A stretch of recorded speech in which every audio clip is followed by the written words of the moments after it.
Los músicos tenían un papel primordial en el entrenamiento.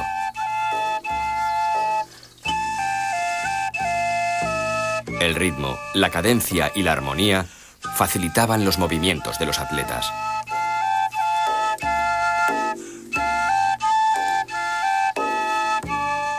La música era un elemento fundamental en la educación del joven griego. A muy temprana edad era enviado a la casa del gramático, acompañado por el pedagogo, para ser instruido en las fundamentales nociones del idioma y además en el concepto musical, y además ser preparado para participar en los coros o masas corales de distintas entidades. Después la música era también fundamental en la práctica del deporte y había dos tipos de música diferentes en sus consecuencias. La cítara era un tipo de música que tranquilizaba.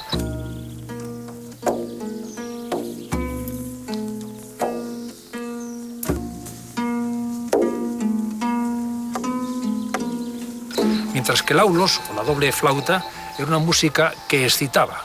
Generalmente, esta música del aulos está representada en la composición del pentatlón y es que además estaba dedicada a Apolo. Apolo era el dios de la música y el pentatlón era una competición compleja dedicado al honor de este dios, que era el dios de la cultura, de la ley y del sol.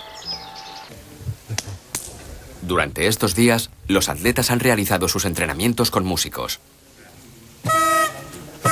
El atleta griego practica al ritmo de la música de la flauta.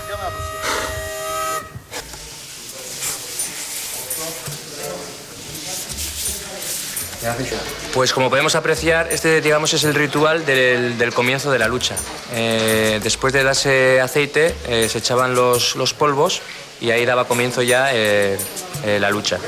Como se puede apreciar, desde un agarre de una posición alta con las manos y ya el árbitro mandaba el comienzo del combate. Tras finalizar el entrenamiento, los luchadores usan ya con destreza el estrigilo.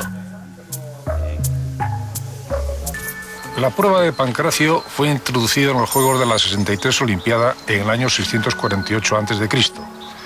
Era una prueba brutal y despiadada donde se permitía todo. Según Plutarco, los pancracistas eran unos mocetones incultos y fuertes que procedían de las regiones más antiguas de Grecia y que un duro régimen de vida había impedido todo desarrollo anímico o intelectual. Ha sido notorio concretamente que en esta prueba un vencedor olímpico fue proclamado un vencedor después de muerto. Y curiosamente, a través de la lista de vencedores olímpicos, sabemos el caso de Arriquión de Figalia, que fue campeón olímpico en Pancracio en los Juegos de la 52 y 53 Olimpiada, y que estando combatiendo en la final en la 53 Olimpiada, resulta que su oponente le estaba practicando una llave de estrangulamiento. Tuvo todavía fuerzas en la agonía, según relata Pausanias, para desencajar un tobillo a su oponente. Ante el dolor que aquello le produjo, el oponente levantó el dedo en señal de abandono y cuando los árbitros separaron a los dos enzarzados contendientes, vieron que Arriquión había fallecido. Pero como quiera que su contrario había abandonado, le declararon vencedor olímpico. El único vencedor olímpico que ganó después de haber fallecido.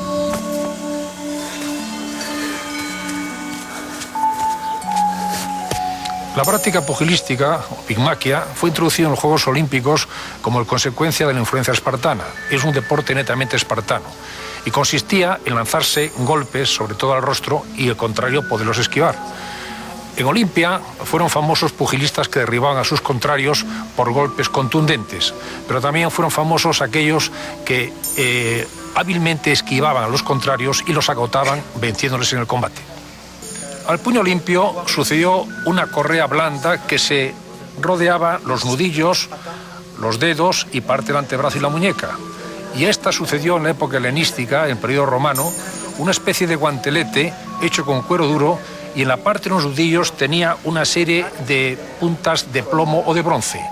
Este artilugio, llamado cesto o cestus, tenía una eficacia traumática terrible contra los contrarios. De ahí que, por ejemplo, el escritor Lucilo se burlaba de la práctica del pugilato o pigmaquia, diciendo que, por ejemplo, el boxeador Estratofón, después de haberse dedicado varios años a la práctica del boxeo, cuando regresó a su pueblo, decía Lucilo, nadie, ni siquiera los perros, podían reconocerlo. Hoy, los atletas por última vez van a repetir el entrenamiento para la carrera de hoplitas con cascos y escudos. Con esta disciplina, los griegos solían concluir los juegos. A mí no me grabes poniéndome el casco porque... Dios mío, tío, este casco me sobra, tío. ¿A ti te sirve de eso? La distancia recorrida consistía en 2 veces el estadio y era una de las competiciones más apreciadas por el público, ya que simbolizaba el final de la tregua y el regreso de los soldados al campo de batalla. Nuestros atletas comprueban que el peso añadido por el casco, el escudo y la lanza será todo un desafío para los voluntarios que participen en el evento. Los hoplitas eran el cuerpo más famoso del ejército griego. Fornidos atletas con prodigiosa movilidad, capaces de recorrer grandes distancias en corto tiempo, armados de la impedimenta militar que les caracterizaba, como era el escudo, las grebas o espinilleras, el casco y la lanza. Su sorpresa sobre el enemigo, que no creían que pudiesen recorrer aquellas distancias, fue lo que generó los grandes éxitos militares de los hoplitas en las batallas que tuvieron los griegos contra los persas. Como consecuencia del fervor popular que tenían los hoplitas, se introdujo en los Juegos de Olimpia una prueba especial para demostrar quién era el atleta más veloz capaz de transportar aquella pesada impedimenta. Se hizo la carrera de hoplitodromos, que se desarrollaba en el centro de día sobre las pistas de arena, lo que suponía una penalidad añadida. Revestidas de peligro, las carreras con el equipo completo solo se practicaban en Atenas y Platea.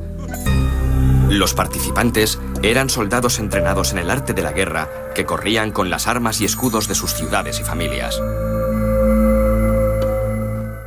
En la vigilia de la celebración de los Juegos, todos los participantes han sido convocados a un ritual muy especial.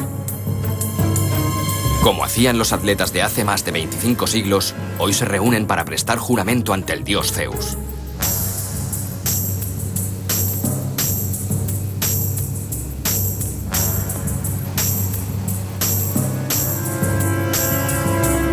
Durante esta ceremonia, los atletas se comprometían a acatar las normas de la competición, así como el dictamen de los jueces.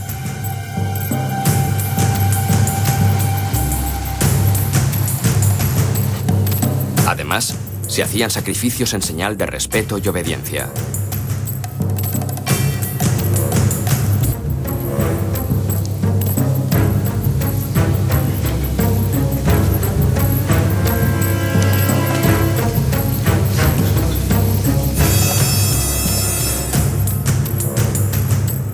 French, German, Italian, Spanish or modern Greek. Now you are all Greek athletes of 20 and 3 centuries ago. You are ancient Greek now.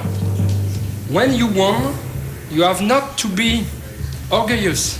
You have to be modest because it's Zeus that gives you the victory. And now, good luck and the God with you. Empieza el día para los alemanes y hay novedades. Durante el desarrollo de los Juegos, nuestros campeones de Olimpia no competirán bajo su nombre. Se les asignan nombres de atletas famosos de la antigüedad que destacaron en gestas heroicas. Detlef, Antiochos von Legneos.